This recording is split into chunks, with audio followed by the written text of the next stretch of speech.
Beleza. Bom, gente, boa noite a todos. Boa noite aos de casa que estão nos assistindo aí pela internet. Eu venho falando nesses últimos domingos todos, eu tenho falado sobre a conversão, sobre o que é a conversão, sobre como ela deve impactar as nossas vidas, ou pelo menos deveria impactar as nossas vidas. Por quê? Porque, como eu expliquei a vocês, nós podemos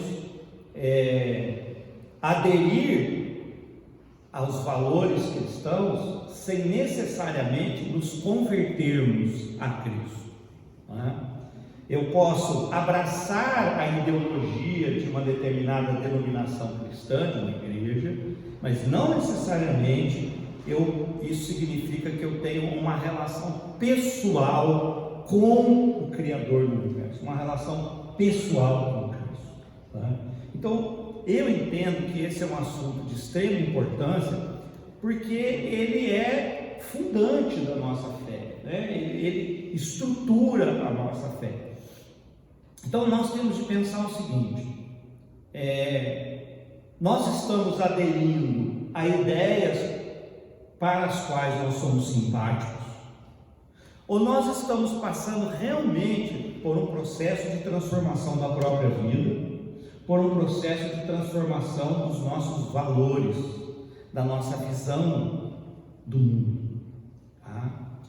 Então, o cristianismo, de certa maneira, a gente pode dizer que o cristianismo é uma contracultura, porque ele vai contra a cultura institucionalizada do momento, né? Lá no livro de Romanos vai dizer: não vos conformeis com este século, mas renovai-vos pela transformação das vossas mentes. Então, isso é contracultura. Nós estamos dizendo que nós abraçamos por convicção valores que vão muitas vezes na contramão da sociedade na qual nós vivemos. Então, eu disse para vocês que a conversão precisa gerar essa transformação. Eu falei para vocês do como que a conversão impacta a nossa vida, no sentido de nos tornar sensíveis ao que é o pecado, né? Então eu disse para vocês também que o pecado do qual nós nos arrependemos, porque não existe conversão sem arrependimento, o pecado do qual nós nos arrependemos é pecado no sentido de não de meia dúzia de coisas que eu fiz. Eu menti, eu agi com violência contra alguém, eu fui desonesto, ou coisa parecida. Não, gente. O pecado do qual nós nos arrependemos vamos ver se alguém lembra, o quê? É uma condição. Qual é a condição? A condição de pecador. Eu sou pecador. E se eu sou pecador, eu caio naquilo que o apóstolo Paulo diz: o bem que eu quero fazer, eu não faço, e o mal que eu não quero fazer, eu acabo fazendo. Aqui, gente, tem uma definição. Essa definição que Paulo faz do que é o pecado, ela é muito importante para a gente, que a gente precisa entender que o pecador que a Bíblia fala não é necessariamente aquele pecador que a gente pensa assim, que é o sujeito mau, a mulher mau, o homem mau. Não, ele fala de todos nós. Por quê? Porque eu e você já vivemos situações assim, situações em que nós queríamos fazer o bem, mas o bem que nós queríamos fazer, nós não fizemos. Nós já vivemos situações em que nós não queríamos fazer o mal a alguém, mas o mal que nós não queríamos, nós fizemos. Então nós precisamos nos conhecer, nós precisamos de uma sinceridade muito grande para entender que é disso que a Bíblia fala, que eu preciso ser liberto dessa condição, e que a verdadeira conversão, ela me liberta dessa escravidão. Então Paulo está dizendo: olha, então antes de eu me converter, o mal que eu não queria fazer, eu fazia, o bem que eu queria fazer, eu não fazia, mas agora não. convertido, transformado pela ação do Espírito Santo na minha vida, agora eu posso escolher. Agora eu posso fazer o bem que eu quero fazer. Eu posso não fazer o mal que eu não quero fazer. Há uma transformação. E por fim, eu disse a vocês que a conversão é sucedida de um segmento. Que segmento? O segmento do nosso Senhor Jesus Cristo. Entendam, toda a Bíblia converge para Cristo. Tudo da Bíblia converge para Cristo. Eu não sei se você já se perguntou assim: poxa, mas a Bíblia é tão cheia de milagres, o mar vermelho se abriu. Vamos pegar um milagre bem daqueles, né? Bem dramáticos. O mar vermelho se abriu. E aí você diz assim: mas se Deus é o mesmo, por que nunca mais aconteceu um milagre desse porte? Deus perdeu o poder? O que aconteceu? Não, gente, é simples. Tudo que aconteceu até a vinda de Cristo tinha uma finalidade. Aquilo aconteceu para que Cristo pudesse vir ao mundo. Então, se você lembrar, esse milagre do Mar Vermelho acontece por quê? Porque o povo, através do qual Cristo viria ao mundo, precisava sair do Egito e ir para a sua terra, constituir uma nação, para que dentro dessa nação Cristo Jesus viesse. Então tudo da Bíblia converge para Cristo. Então todo o Velho Testamento olha para Cristo e todo o Novo Testamento olha para Cristo, porque quando Paulo, quando Pedro, quando João, quando Lucas, quando outros falam olhando para Cristo. Cristo então é a chave interpretativa da Bíblia. Não tente entender nada do que a Bíblia diz sem colocar Cristo no meio, porque você vai ficar maluco, você vai ficar perdido, tá? Então é em Cristo que nós conseguimos interpretar a Bíblia. E eu disse para vocês então que após a conversão o natural é esse segmento. Que segmento? Vocês vão seguir o pastor Samuel? Não, vocês vão seguir a Cristo. Então vocês olham para Cristo. Para que o pastor Samuel está aqui? O pastor Samuel está dizendo assim: gente, olhem para Cristo, né? O pastor está aqui porque às vezes assim: ah, mas eu tenho uma dúvida com relação. Não, pergunta para mim, mas olha para Cristo. Então eu estou aqui para dizer para vocês: olhem para Cristo, sigam Ele. E foi essa a pregação do último domingo. Fazendo uma retrospectiva aqui. A pregação do último domingo, eu falei então de que o verdadeiro convertido, ele quer seguir a Cristo. Ele quer o quê? Ele quer ser igual a Cristo. Ele quer entender o que Cristo fez, ele quer entender o que Cristo falou, ele quer viver como Cristo viveu, ele quer ser como Paulo que dizia o quê? Sede meus imitadores, texto da pregação passada, de domingo passado. Sede meus imitadores, como eu também sou de Cristo. Não tem problema de me imitar, imitem a mim porque eu imito a Cristo. Você pode dizer isso? Você pode dizer para os seus familiares, para os seus colegas de trabalho, você pode dizer para a sua família: imitem a mim porque eu imito a Cristo? Mas deveria, porque esse é o objetivo da fé. Sejam meus imitadores como eu também sou de Cristo. Mas para imitar eu preciso o quê? Desconhecer. Então, após a conversão, vem o quê? Um ambiente de descoberta, um ambiente de conhecimento, de aprendizagem. E você não pode ter vergonha disso. Todos nós precisamos nascer na fé, sermos bebês na fé, crianças na fé, adolescentes na fé, jovens na fé, sêniores na fé. Isso é normal, não há nenhuma vergonha nisso. Tem gente que acaba de sair da conversão e já quer agir, falar e fazer as coisas como se fosse um sênior, como se fosse maduro na fé. Não, a fé tem as suas etapas. a conversão tem, a Bíblia vai falar que o Senhor Jesus vai falar para Nicodemos que ele precisa o quê? Nascer de novo. Nasceu como Antonella, nasceu e aí precisa o quê? Precisa tomar o leitinho, precisa mamar no peito, depois vai aprender comida sólida e cresce, vai crescer. Nós precisamos passar por esse processo. Não tenho vergonha de passar por esse processo. Não tenho vergonha de serem novos na fé. A única coisa que vocês não podem ser é hipócritas na fé, falsos na fé, metidos na fé, deslumbrados da fé. Não, isso não. Mas novos na fé, não é vergonha ser novo na fé. Não é vergonha aprender da fé. Até porque, mesmo pessoas que a gente poderia chamar de sêniores, né, na fé, são pessoas que ainda estão aprendendo, são pessoas que ainda estão crescendo na fé. Não esgotamos o conhecimento de Deus.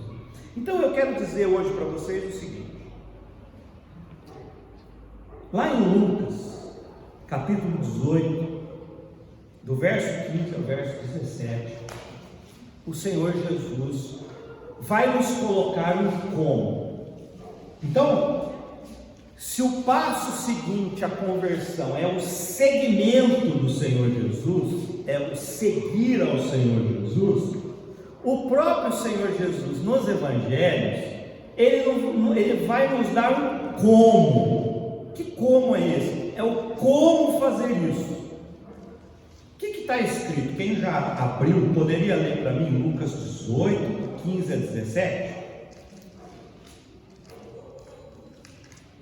O povo também estava trazendo criancinhas para que Jesus tocasse nelas. Ao verem isso, os discípulos repreendiam aqueles que as tinham trazido. Mas Jesus chamou a si as criancinhas e disse: Deixem vir as minhas criancinhas, e não as impeçam, pois o reino de Deus pertence aos que são semelhantes a elas. Digo-lhes a verdade: quem não receber o reino de Deus como uma criança, nunca entrará nele.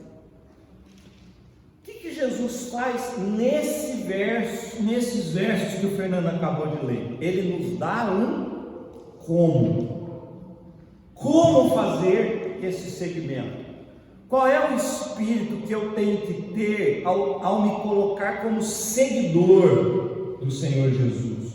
E ele vai dizer que eu preciso fazer isso como as crianças. Deixai vir a minhas criancinhas. Por quê? Porque delas é o reino dos céus. Ele está nos dando um como fazer esse segmento. Então eu quero que você pense agora comigo, eu quero convidar você a pensar, a refletir nesse como fazer este discipulado, esse segmento de Jesus, né? Ele fala do segmento de Jesus, de seguir Jesus, de ser um seguidor do Senhor Jesus. Então, a primeira característica que nós poderíamos colocar aqui hoje, que é uma característica das crianças e que precisa ser a nossa após a nossa conversão, é a alegria. As crianças naturalmente são alegres. Verdade ou não? As crianças são alegres. As crianças, o que uma criança mais quer fazer na vida? Ela quer brincar. Crianças são alegres. Então, após a conversão, precisa haver em nós a alegria desse segmento, a alegria de você falar: que bom, eu encontrei alguém que pode nortear a minha vida, eu encontrei alguém que pode dar um sentido para a minha vida, eu encontrei alguém que pode me ajudar a repensar os valores da minha vida, e isso é para ser feito com alegria, não com sofrimento. Uma dica de que a conversão não foi legítima é quando a pessoa diz que se converteu e quando chega na hora do seguimento, de tornar-se seguidor de Jesus, ela fica chateada, ela não está alegre, ela está chateada. Por que ela está chateada? Porque agora eu não vou poder mais fazer um monte de coisa que eu fazia antes. E não pode mesmo. né? Não pode mais adulterar, não pode roubar, não pode mentir, não pode fazer mal ao próximo, não pode ser uma pessoa autodestrutiva, não pode xingar, ofender, não pode ser violento, uma coisa que você não pode, e que na verdade não é um não pode, é não cabe. Você vai ouvir dizer por aí que a religião cristã é a religião do não pode, e eu vou dizer que não existe essa coisa do não pode. Eu posso fazer, eu tenho potencial para fazer. Eu não faço, não é porque é proibido, eu não faço porque não cabe no amor. O cristianismo é a religião em que o resumo de tudo da fé está naquilo que o Senhor Jesus respondeu para um estudioso da lei. Qual é o resumo da lei? O resumo da lei, o resumo de toda a Bíblia é: amem a Deus sobre todas as coisas e amem ao próximo como a si mesmos. Então, o adultério, a vilania, a maldade, o roubo, todo tipo de mal que vocês possam imaginar na vida, simplesmente não cabe no amor a si mesmo e no amor ao próximo. Como eu vou praticar estas coisas se o que norteia a minha vida agora é a possibilidade de amar a mim mesmo e amar ao próximo, de amar vertical e horizontalmente, né? Verticalmente eu amo a Deus, e depois esse amor se espalha horizontalmente ao próximo. Então, estas coisas que eu não posso, é porque elas não cabem no amor, elas não cabem dentro dessa nova vida para a qual eu fui chamado. Mas e o fumar? Fumar não faz mal para ninguém, um exemplo, né? Mas primeiro que a Bíblia não está escrito, né? Não tem uma proibição que você não pode fumar. Mas por que nós evangélicos não fumamos? Porque o fumo é um vício. O fumo é um vício. O álcool é um vício. Comer demais é um vício. Há vários vícios que a gente pode ter na vida. Nenhum deles é tolerável. Por quê? Porque o vício é sinal de que algo em você se tornou maior que a sua vontade. Porque o que é que o viciado no álcool diz? Eu não posso parar. O que é que o viciado no cigarro diz? Não consigo largar. E a Bíblia tem um versículo onde ela vai dizer, da maneira mais clara possível, ela vai nos dar uma direção, ela vai dizer assim: não seja o vosso estômago o vosso Senhor. O que ele está dizendo? Não deixe que nada que é legítimo na vida, como por exemplo comer comida, seja dono de você, tome conta de você, domine você. Não permita que nada domine você, porque a partir do momento que algo domina você, você não é mais livre. E essa é uma discussão que eu tive uma vez com um vizinho meu. Ele fumava na época, já contei isso para a igreja. Ele fumava e ele falou exatamente isso para mim. Ele disse: mas a sua religião é a religião do não pode. Eu virei para ele e falei assim: não, a minha religião não pode. Aí ele falou assim: não estou entendendo. Eu virei para ele e falei assim: há quantos anos você fuma? Ele falou: uns 20 anos. Eu falei: você consegue parar? Aí ele falou para mim assim: eu não. Eu falei: então quem não pode é você, eu posso. Eu não preciso disso. Eu posso parar, eu posso mudar, eu posso, você não pode. Então a gente precisa entender que essa coisa que as pessoas falam dos evangélicos, do evangelho em si, que a religião não pode, não é que não pode, é que não cabe. Entendem isso? Não cabe no amor. Não cabe no amor você destruir o teu corpo. O cigarro vai fazer o que com o seu pulmão? Vai deixar o seu pulmão preto feito um carvão. Você está atentando contra o corpo, e a Bíblia diz que o corpo é o quê? É o quê? Templo do Espírito Santo. O corpo é o templo, cuide bem do corpo. Essa semana na live eu falei: você mora no corpo, você não é o corpo, você mora nele. cuide bem dele, porque você mora nele. Então, até na live eu falei lá, não sei quem assistiu, mas eu falei, né? O corpo, trate bem, dê descanso para o corpo, dê alimento para o corpo, banhe o corpo, limpe o corpo, como uma casa. Uma casa, se você não limpa, em pouco tempo ela vai estar empesteada de bicho, de rato, de barato, de tudo que é, né? Vai estar fedendo. Então você limpa a casa. Você não come num prato sujo, você lava o prato para comer.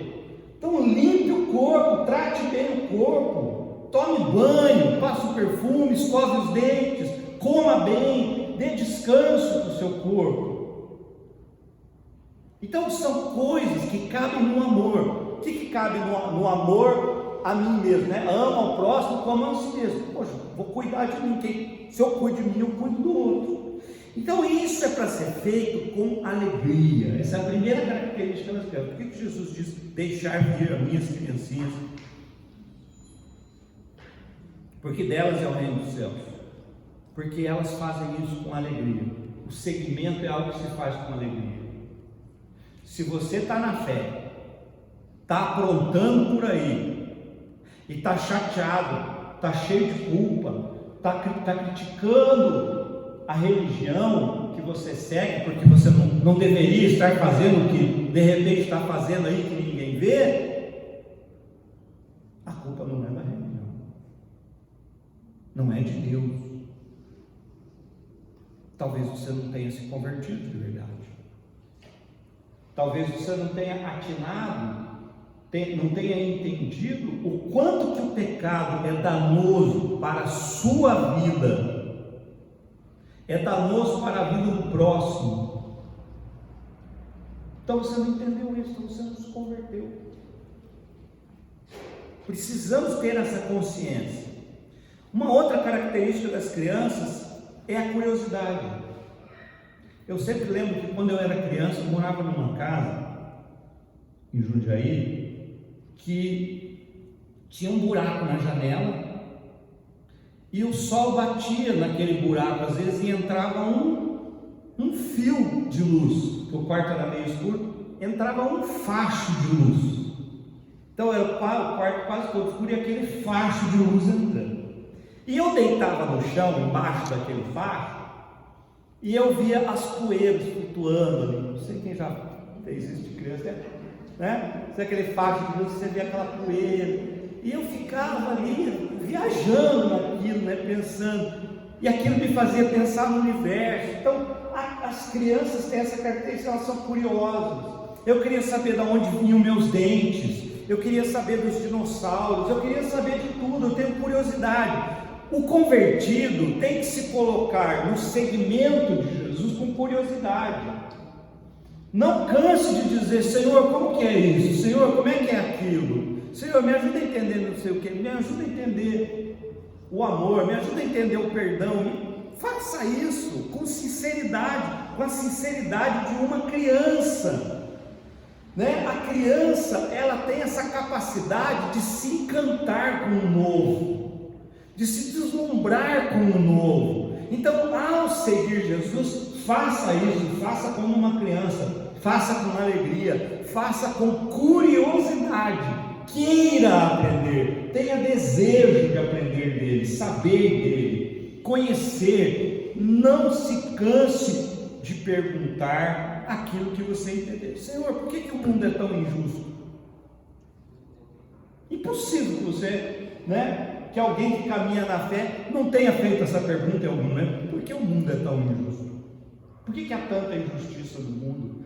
Faça essas perguntas, tenha essa curiosidade. Para quê? Porque é uma relação pessoal com o Senhor Jesus, e Ele vai te responder. Ele vai responder como? Às vezes Ele responde numa pregação na igreja. Você faz a pergunta lá durante a semana, por incrível que pareça, chega no final de semana, o pastor fala exatamente aquilo que você estava precisando ouvir. Quantas vezes isso não aconteceu com vocês aqui? Às vezes Deus vai responder no livro, numa leitura da Bíblia, mas não se preocupe, Ele vai arrumar um jeito de falar para você o que você precisa.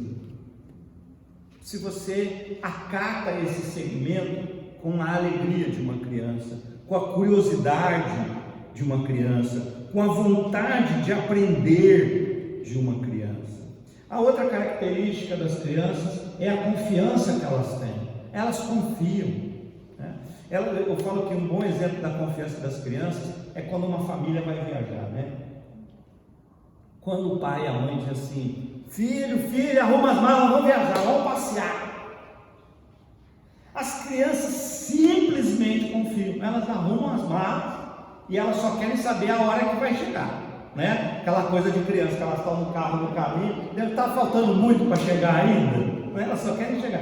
Mas sabe uma coisa que você não vai ver as crianças fazerem? Você não vai ver as crianças falando assim: mas ô pai, você sabe chegar nesse lugar? Se você chegar, você vai saber voltar? Elas não têm esse receio, esse medo, essa desconfiança. Elas têm uma confiança própria das crianças, genuína, inteira, né? É uma entrega completa. Não, se o meu pai, a minha mãe estão dizendo que a gente vai estar em tal lugar, é porque a gente vai. Não tem desconfiança. E com Deus a gente não faz assim, e precisa aprender a fazer. A gente fica com Deus assim: será que Deus vai fazer? Será que Deus vai fazer? Será que Deus vai responder? Será que Ele vai livrar? Será que Ele vai suprir? Esse não é o espírito das crianças. As crianças simplesmente confiam. Essa semana, uma amiga contava para mim a história do pastor da igreja dela, né? Eu falei que estou precisando disso, então vou fazer uma aventura como essa. Diz que o pastor já está trabalhando há muitos anos na igreja, salário de pastor, salário magrinho, pequenininho, uma pessoa que não tem condições, é ele, a esposa, uma filha, e uma vida bem humilde, mas pastor já há muitos anos, numa igreja aqui em Campinas. E ele decidiu que ele queria estudar inglês e que ele iria para os Estados Unidos com a família, passar um ano lá. E a primeira pergunta que fizeram para ele foi: mas como? Né? Mal está dando para pagar as contas. E a resposta dele foi: eu confio em Deus, eu sei que essa viagem é propósito de Deus para a minha vida, eu não sei como, mas vai acontecer, né? E gente, vocês não vão acreditar na história. O cara começa a fazer os preparativos, se ele não tem passagem, mas ele vai tirar os passaportes, ele vai fazendo as coisas. De repente conversa com um, conversa com o outro, de repente ele vai conversar com um amigo de um amigo, o amigo fala assim para ele: não, mas olha, eu conheço alguém que pode te ajudar com as passagens. Aí de um bom jeito ele conseguiu as passagens. Aí tinha passagem, não tinha onde ficar e não tinha dinheiro para.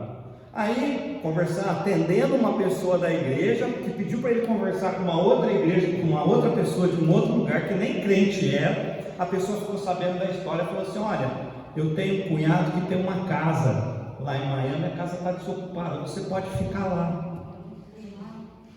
Gente, só para encurtar a história, ele está indo, ele vai passar o ano lá. Então é isso, a gente precisa confiar em Deus,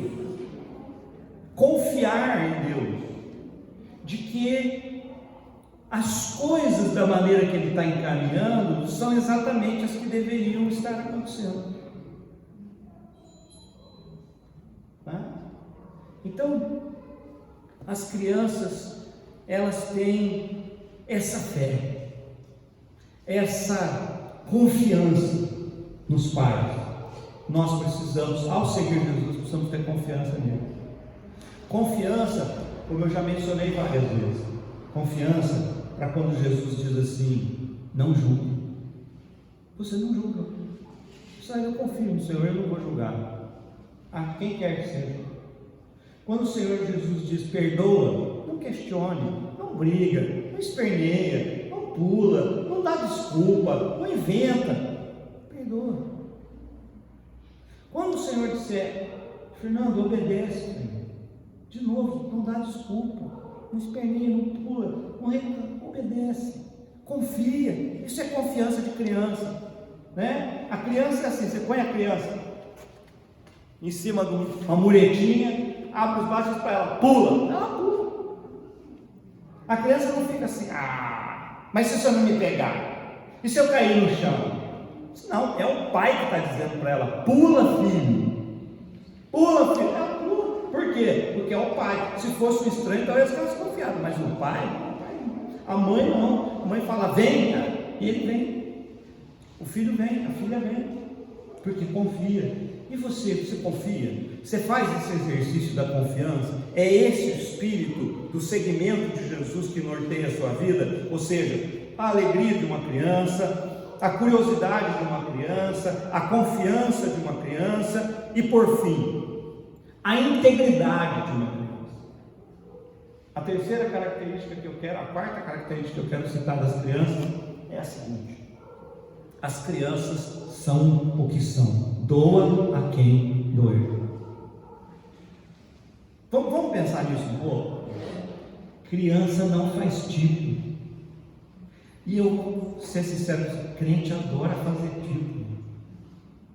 Crente quer fazer tipo de santo. Não precisa fazer tipo. No segmento, você está no processo de santificação. Não tem que fazer tipo. Não tem. Tem gente que acha que para ser crente tem que falar glória a Deus e paz do Senhor. Não, uma vez.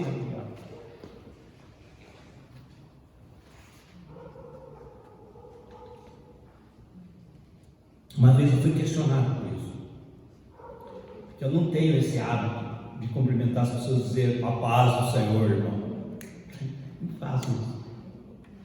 Porque eu entendo o versículo, eu traduzo o versículo, na minha opinião, da forma correta. Porque Paulo diz: saudai-vos uns aos outros com a paz do Senhor. Na paz do Senhor. Paulo não disse: quando vocês se cumprimentarem, repitam a frase, a paz do Senhor. Não é isso que a Bíblia está dizendo. A Bíblia está dizendo: cumprimentem uns aos outros na paz do Senhor. Quando vocês se cumprimentarem, que haja paz entre vocês. Não é um mantra evangélico, né? Não é um mantra que a gente recita, né? Não é o mantra que a gente precisa recitar para dizer que é crente. Não, só é crente se na hora de cumprimentar falar paz do Senhor, irmão. Paz do Senhor, irmã. Uma vez eu vi um casal se gabando porque a filhinha de 2 aninhos e meio estava na porta da igreja dando paz do Senhor para os irmãos, e ele dizendo: olha como a minha filha é crente. E eu, por educação, fiquei quieto.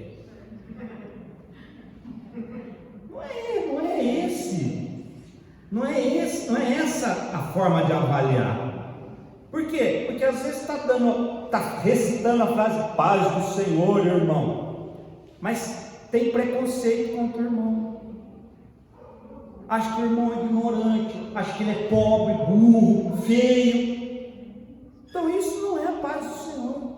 Cumprimentai-vos uns aos outros na paz do Senhor. É isso que a Bíblia diz. Então a gente não tem que fazer tipo. Nós temos que ser íntegros, ser exatamente quem somos. Você já viu criança fazendo tipo? Criança fazendo pose, criança tentando bancar ser uma coisa que ela não é? Mas às vezes o crente faz isso. Então eu queria dizer com muito carinho para a igreja hoje: cuidado com isso. Você precisa simplesmente ser o que você é na presença do Senhor Jesus. Sabe por quê? Porque quando uma criança é o que ela nem sempre acerta todas.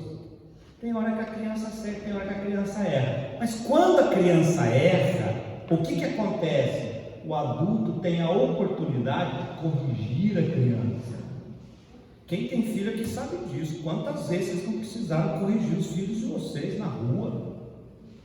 Porque o filho foi mal criado com alguém. A gente precisa ensinar os filhos a dar bom dia, boa tarde, boa noite. A gente precisa ensinar os filhos a serem educados. A gente precisa ensinar os filhos a não gritarem no lugar público, coisas desse tipo. Então você ensina. Então a criança não acerta todas, mas não tem problema ela não acertar todas, porque quando ela erra, ela sendo autêntica, quando ela erra, os pais têm a oportunidade de corrigir.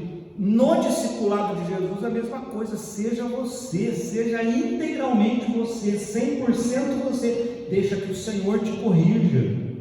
O Senhor vai te puxar a orelha quando precisar. Ele vai chamar a tua atenção quando precisar. Como um bom pai cuida do filho. Um bom pai educa o seu filho. O nosso bom Pai Celestial há de nos educar na medida que nós precisarmos.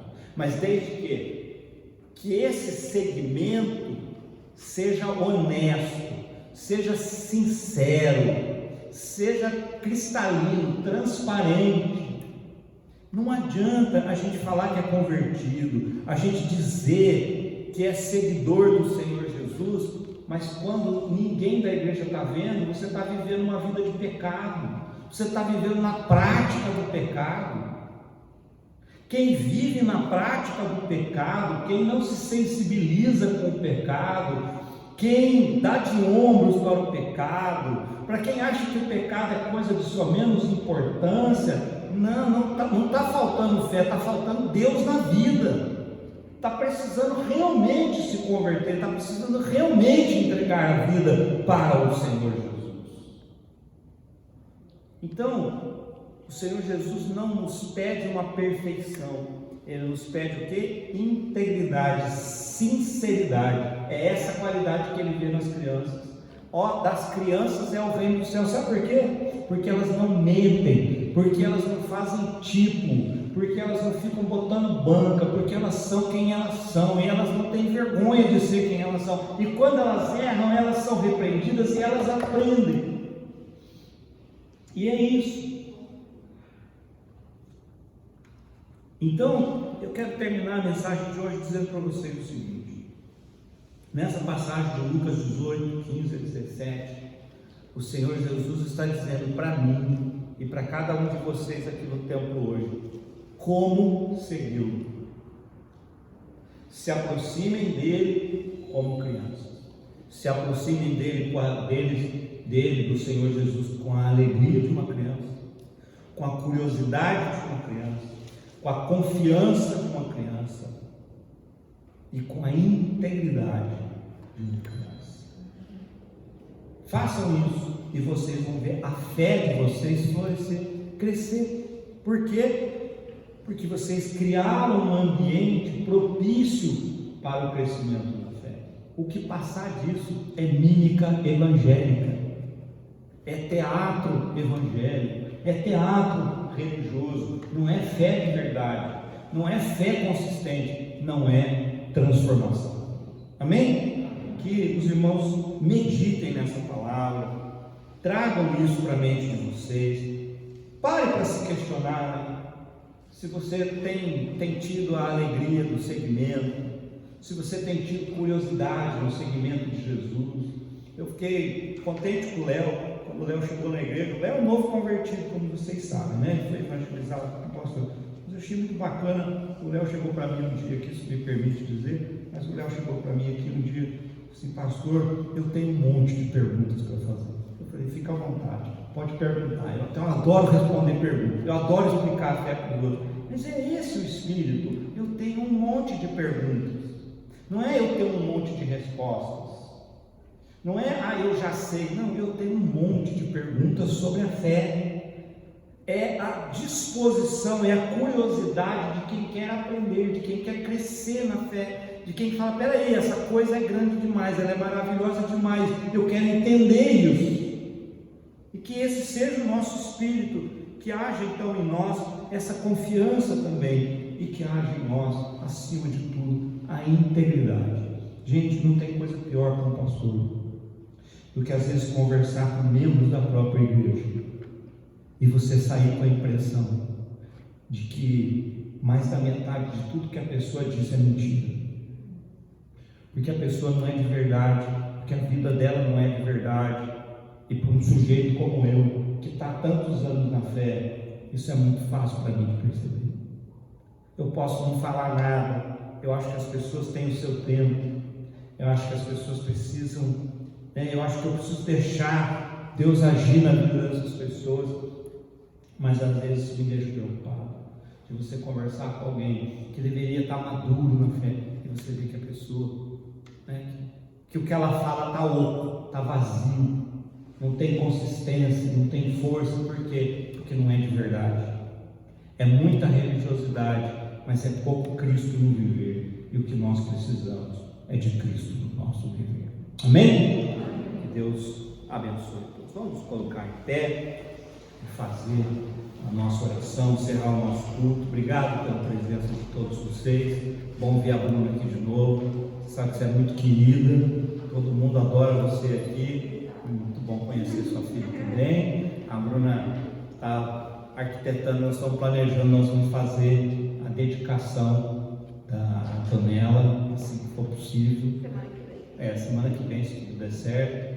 Então vamos lembrar, orar pelo Léo também, pelas mudanças. O Léo comentou aqui agora, né, que as coisas estão mudando na vida dele, vão continuar sustentando a vida do Léo, a vida de todos nós, as pessoas que vocês sabem que estão mais afastadas, quando a gente precisa orar pela família do seu Ronaldo, pela Rose, pelo Guilherme, que estava no domingo passado. Mas vamos continuar sendo a igreja que atua, né? A igreja que ora uns pelos outros.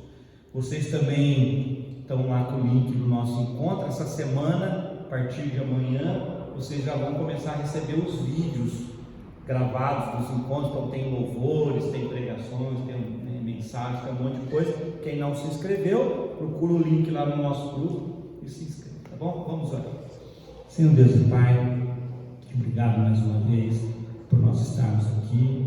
Agradecemos pelo ambiente do culto, agradecemos pela Tua casa que nos acolhe. Obrigado por este lugar, onde não que haja uma mágica nesse lugar, mas obrigado por este lugar, por esse terreno, por essa casa, por este prédio, onde nós podemos congregar, nós podemos nos juntar para Te louvar, para bendizer o Teu nome. Obrigado por esse espaço. Nos abençoa enquanto casa do Senhor, Pai. Que essa igreja seja como Lucas fala lá em Atos, Pai. Que o Senhor acrescente dia a dia ao corpo dessa igreja aqueles que estão em busca da fé, aqueles que estão crendo no Senhor, Pai. Que nós sejamos sempre um espaço de acolhimento, um espaço de amor, um espaço de crescimento, de aprendizado. Faz de nós uma igreja que é um terreno fértil para que outras pessoas possam crescer na fé, Pai. Nós Te agradecemos pela oportunidade do culto, agradecemos pela palavra que o Senhor deixou, agradecemos pelos cânticos, pedimos que nós possamos continuar evoluindo, Pai, enquanto corpo de Cristo, enquanto comunidade de fé, que sejamos uma comunidade de fé que faça a diferença. Que o Senhor trabalhe em nós a nossa conversão, que o Senhor trabalhe em nós o aprendizado, que o Senhor trabalhe em nós a nossa santificação, Pai, para que, como diz a Tua palavra, nós possamos crescer na fé, amadurecer na fé, Deus, e sermos, a partir disso, então, agentes transformadores da sociedade na qual vivemos. Que nós possamos professar os valores nos quais nós cremos, que nós não tenhamos vergonha do que temos aprendido, como a Tua palavra diz, aquele que negar o Filho diante dos homens, vai ser negado diante de Deus. Então, Pai, que o Senhor nos ajude a sermos testemunhas do Senhor Jesus, aonde quer que nós estejamos, de uma maneira inteligente, de uma maneira amorosa e acolhedora, mas nos ajuda nesse sentido. Leva-nos agora em segurança aos nossos lares, dá-nos uma semana que nós possamos viver debaixo dos Teus cuidados, da Tua paz, da Tua misericórdia, do Teu amor. Livra-nos, ó Deus, dos homens maus, dos perigos desta vida. Que o Senhor nos dê a força necessária para viver, a força necessária para buscarmos a provisão diária para os nossos lares. Que o Senhor estenda a Tua mão sobre os enfermos da nossa comunidade, sobre aqueles que estão precisando de restauração na saúde, como a própria Cláudia citou aqui hoje, Pai. Que o Senhor derrame o Teu Espírito sobre a vida dela, sobre a vida de todos os que estão, ó Deus, necessitados de uma restauração física, Pai. Nos socorre nessas nossas necessidades, nos socorre também nas nossas necessidades emocionais, Pai. E nos conduza de vitória em vitória, como diz a Tua palavra. Que o Senhor nos ajude a nos alegrarmos na esperança, a termos paciência na tribulação e a continuarmos perseverantes em oração. para que tudo da nossa vida esteja debaixo da tua vontade, para que nós possamos viver em harmonia com o Senhor, Deus, que nós possamos estar alinhados com o Senhor no nosso viver. É isso que nós pedimos ao Senhor em nome de Jesus e pedimos ao Pai para a glória do teu nome santo. Amém. Que o amor de Deus o Pai, que as ternas consolações do Espírito Santo e que a graça de nosso Senhor Jesus Cristo sejam sobre as nossas vidas e sobre a vida de toda a tua igreja, agora e para todos sempre. Amém. Bom retorno. Deus abençoe a todos.